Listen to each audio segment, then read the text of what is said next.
Hello to everyone, एक बार फिर से स्वागत है उपेंद्र लेक्चर यूट्यूब चैनल में आपका। और आज फिर एक बार क्वेश्चन एंड आंसर सेशन हम कंडक्ट कर रहे हैं।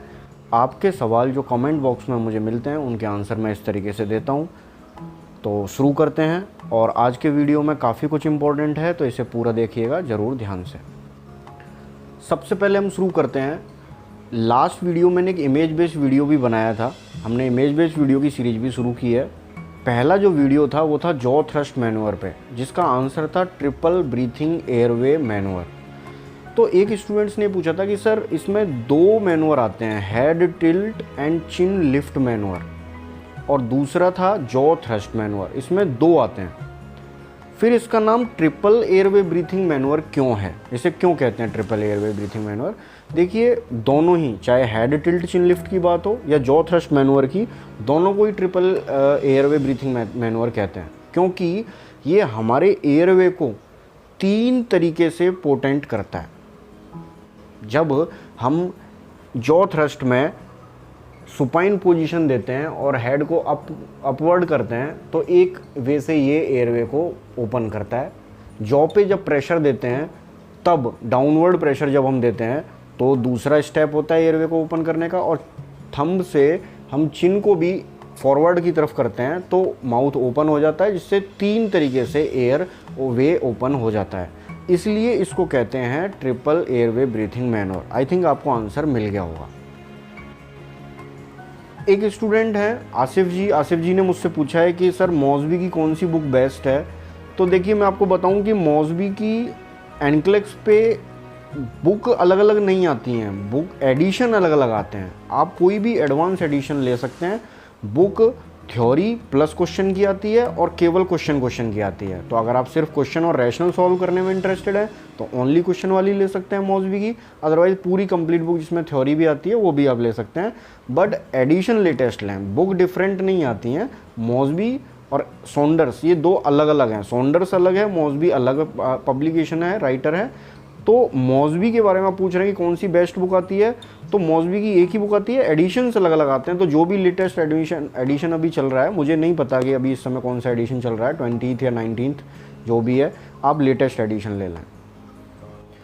कई स्टूडेंट्स के कमेंट आए कि सर इमेज बेस्ड जो वीडियो सीरीज आपने स्टार्ट की है, इसमें आप मोर देन वन इमेज या एक से ज़्यादा इमेज इंक्लूड करें, और ऐसा कई स्टूडेंट ने पूछा है। देखिए, इस बार हमने दूसरा जो वीडियो लिया है, पहले वीडियो में एक इमेज थी, दूसरे में 4 थी। हम और इम्प्रूव करेंगे, 5, 6 या 7 इमेज तक ही इम्प्रूव करेंगे। ज़्यादा इमेजेस में नहीं इंक्लूड करना चाहता। इमेज बेस्ड वीडियो सीरीज मेरा चलाने का पर्पस बेसिकली ये है कि चाहे भले ही 1 या 2 क्वेश्चन ही अगर हम सॉल्व कर रहे हैं इमेज के, लेकिन उसके बारे में ऐसी नॉलेज जो यूजुअली हम डिनाई कर देते हैं समझने से। मतलब हमें नहीं पता, जैसे लास्ट मॉस्कीटो के बारे में जो वीडियो था, उसमें रेड, फ्लिया, टिक, माइट्स, इनके बारे में मैंने बहुत अच्छे से बताया आप लोगों को। तो यूजुअली तो हम बस मॉस्कीटो में मादा एनाफ्लीज या एडिस एजिप्टी याद कर लेते हैं, या डेंगू वायरस फैलाता है, डेंगू फैलता है, वो याद कर लेते हैं। मतलब हम इतना डीप नहीं जाते हैं। मैंने तो उसमें एक फ़िश के अभी बारे में बताया, गैम्बूसिया फ़िश थी जो बायोलॉजिकल कंट्रोल करती है मॉस्कीटो का। यानी ऐसी बातें जो हम यूजुअली ध्यान नहीं देते हैं और जो कंपटीशन में आ जाती हैं, भले ही 1 या 2 क्वेश्चन इमेज में इंक्लूड हों, बट उनके बारे में हमें थोड़ा अच्छा नॉलेज मिल जाए, ये मेरा बेसिक पर्पज़ है। अदरवाइज़ अगर आपको सिर्फ इमेज बेस्ड क्वेश्चन ही करने हैं, तो आप देखिए यूट्यूब पे तो बाढ़ आई हुई है आजकल।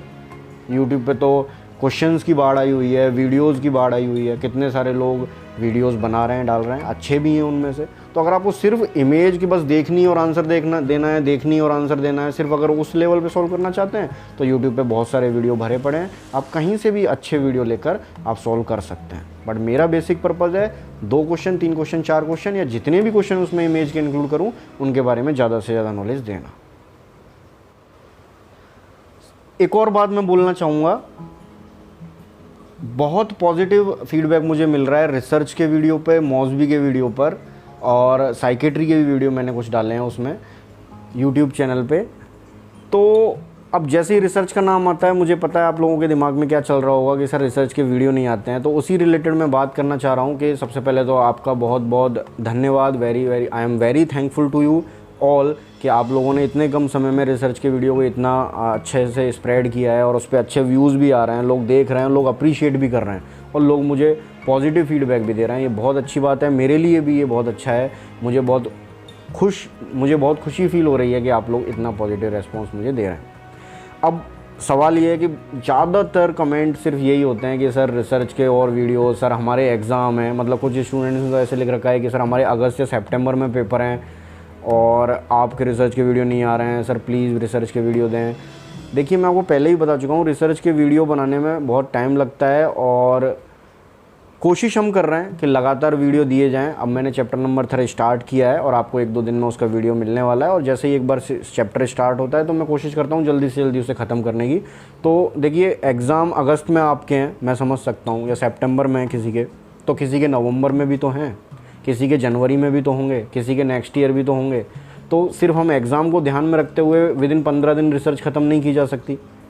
अच्छे से तैयार करके एक बार स्टडी मटेरियल बन जाएगा, और सपोज कीजिए 80-100 वीडियो एक बार रिसर्च के बन गए, तो ये तो सालों साल काम आने वाली चीज़ है। आप कोशिश करें जितने भी रिसर्च के वीडियो 30, 35, 40 जितने भी जब तक आपके एग्ज़ाम तक बन जाएँ, उनसे अच्छी नॉलेज लें। बट पूरी रिसर्च अभी कंप्लीट करवाना पॉसिबल नहीं है, बट मैं कोशिश कर रहा हूँ, I am trying to do give you more and more lectures very सून।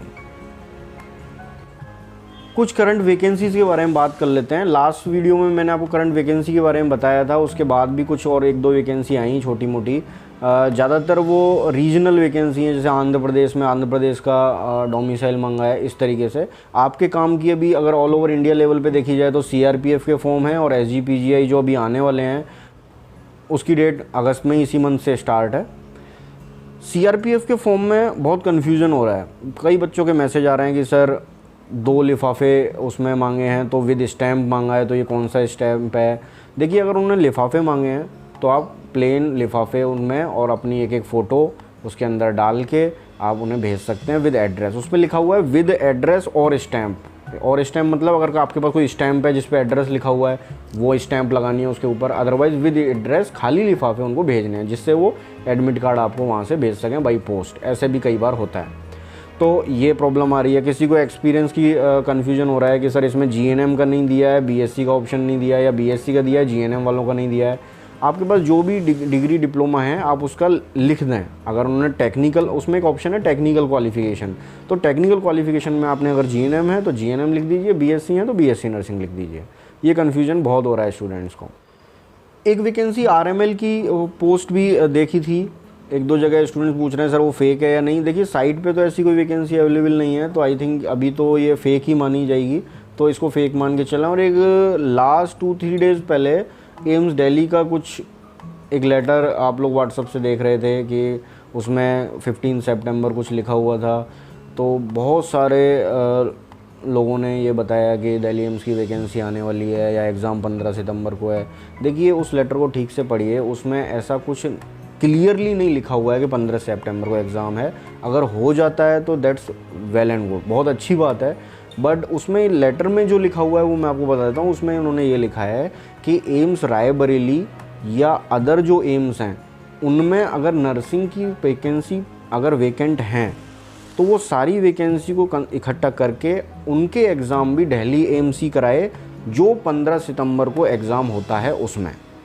जो 15 सितंबर को दिल्ली एम्स एग्ज़ाम लेते हैं उसमें रायबरेली और अदर एम्स से रिक्वायरमेंट्स मांगकर उसी एग्ज़ाम में कराया जाए और प्लेस किया जाए स्टाफ नर्स को before 15 September.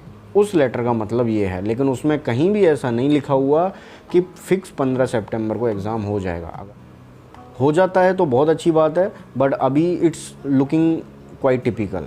So let's see, देखते हैं क्या होता है। 1-2 दिन पहले ESIC का भी एक पोस्ट आया है बेंगलोर में, और स्टाफ नर्स की वैकेंसी और नर्सिंग सुपरिटेंडेंट ANS उसकी छोटी छोटी वैकेंसियाँ, और स्टाफ नर्स की कुछ ज़्यादा हैं, 200-250 के आसपास हैं। उसका एक सैंक्शन लेटर आया है। तो कुछ स्टूडेंट्स ये समझ रहे हैं कि वो वैकेंसी आ गई है। देखिए, वो वैकेंसी अभी आई नहीं है, वो आने वाली है, वो अप्रोचिंग है। वो लेटर सैंक्शन हुआ है कि इतनी पोस्ट वेकेंट हैं, तो वो लेटर अभी सैंक्शन हुआ है, वो एडवर्टाइजमेंट नहीं आया है उसका। तो आप ये ना सोचें कि वो पोस्ट आ गई हैं, बट आप उसकी तैयारी करना शुरू कर दें, क्योंकि वो पोस्ट कभी भी अब आ सकती हैं।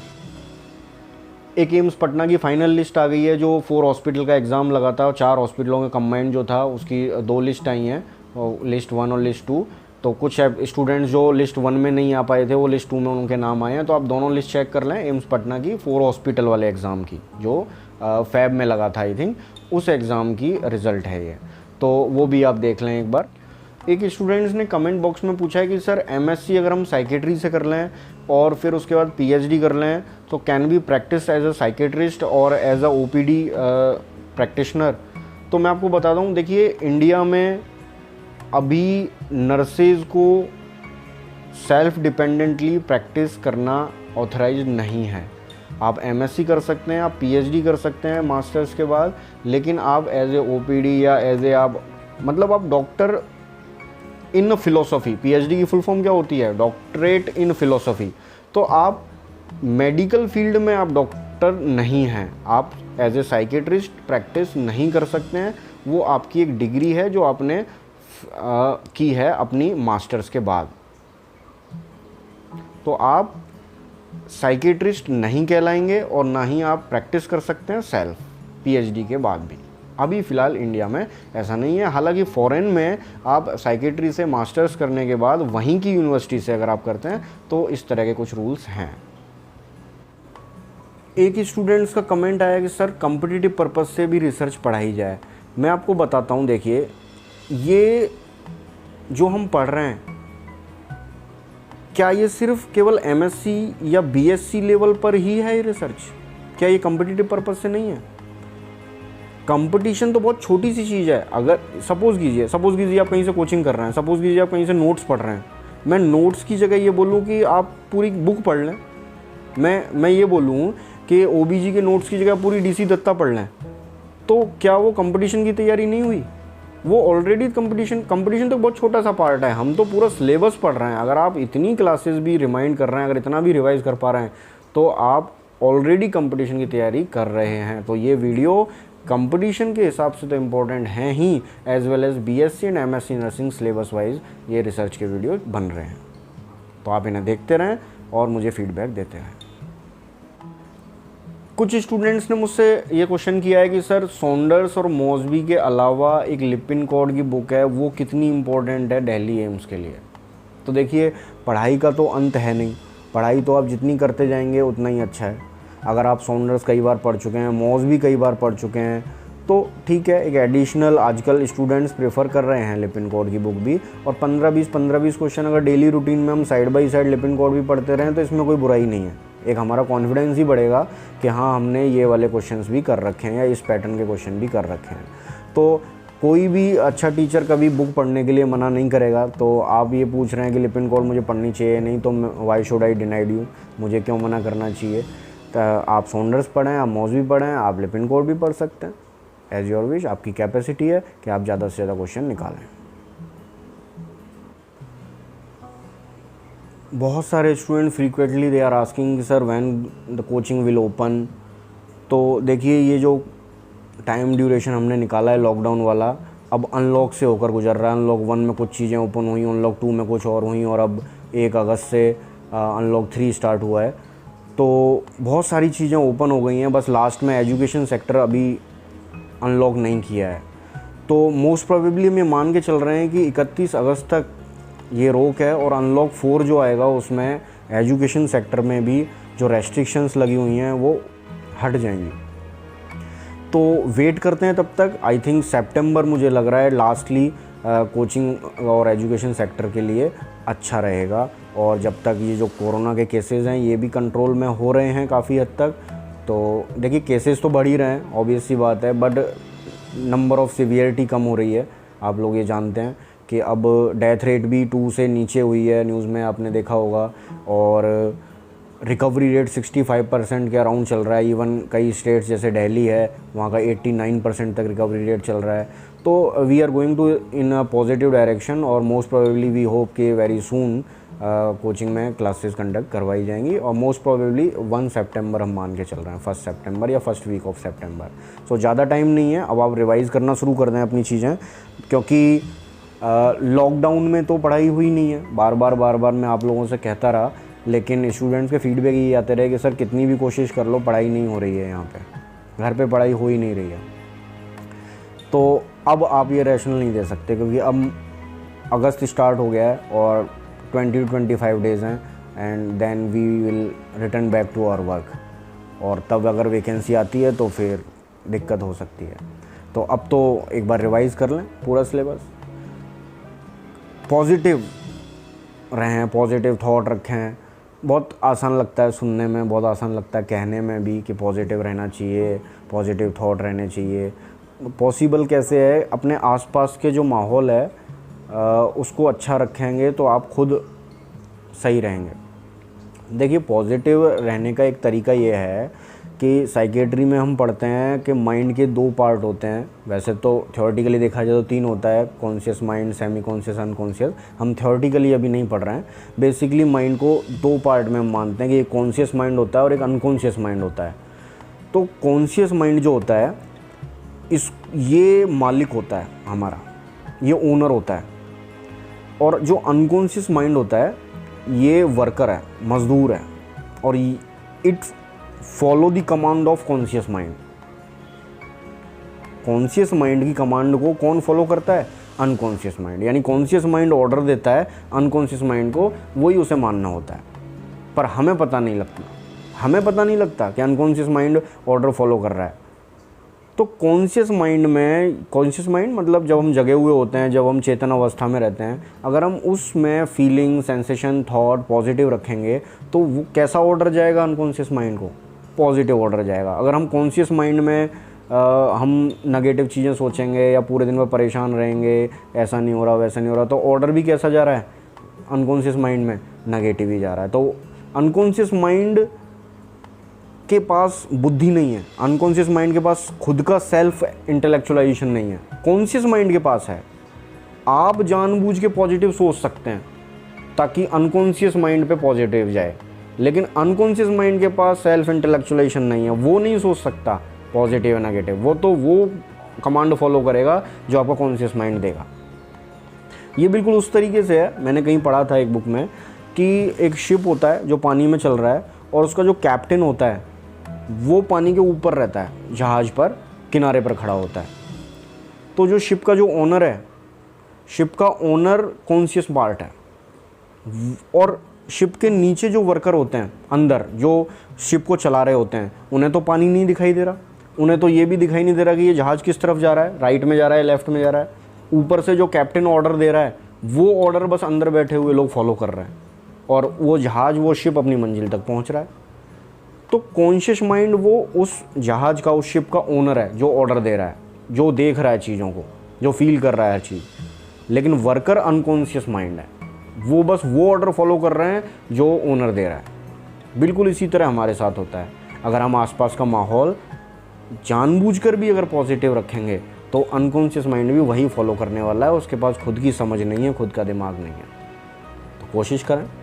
प्रॉब्लम्स तो सबके साथ हैं, प्रॉब्लम्स तो इस दुनिया में जब आए थे तब से स्टार्ट हो गई थी। प्रॉब्लम तो जब हम पैदा हुए थे तब से, जब पैदा हुए थे तब बच्चे को सांस नहीं आती तो सांस लेने का संघर्ष होता है, और जब इस दुनिया से जाएंगे तब भी सांस नहीं आ रही होगी, तब भी सांस लेने का संघर्ष होगा। तो जब तक तो इस पृथ्वी पर, इस धरती पर हैं, एग्जिस्ट हैं, तब तक संघर्ष ही है। तो उससे घबराना नहीं है, पॉजिटिव रहना है। तो स्टूडेंट्स के लिए अब मैं यही बोलूँगा कि अब तो आप स्टडी स्टार्ट कर सकते हैं, क्योंकि वैकेंसीज़ भी सितंबर अक्टूबर में आने लगेंगी और एग्ज़ाम भी होने लगेंगे, कोचिंग वगैरह भी ओपन होने वाले हैं, अब ऑफलाइन क्लासेस भी स्टार्ट हो जाएंगी। इसके अलावा क्यों स्टार्ट कर सकते हैं मैं आपको बता रहा हूँ। एक तो अभी देखिए नंबर ऑफ़ केसेस तो बढ़ रहे हैं, but number of severity of cases बहुत कम हो गए हैं, मोर्टेलिटी रेट बहुत कम हो गई है। अनलॉक 3 स्टार्ट हो गया, अनलॉक 4 भी स्टार्ट हो जाएगा सितंबर में जल्दी ही, और एग्ज़ाम्स भी आने वाले हैं। तो ये कई सारे कारण हैं कि अब हमें वापस से अपना कोर्स ब्रशअप कर लेना चाहिए। अब आप ये बहाना नहीं दे सकते कि सर पढ़ाई नहीं हो रही है अब, क्योंकि अब हमारे पास समय नहीं है। तो स्टार्ट करते हैं एक बार दोबारा से सेम पैटर्न पर। पढ़ाई में मन नहीं लगता, सबसे कॉमन क्वेश्चन। तो क्या किया जाए ऐसा कि सर पढ़ाई में मन लगने लग जाए?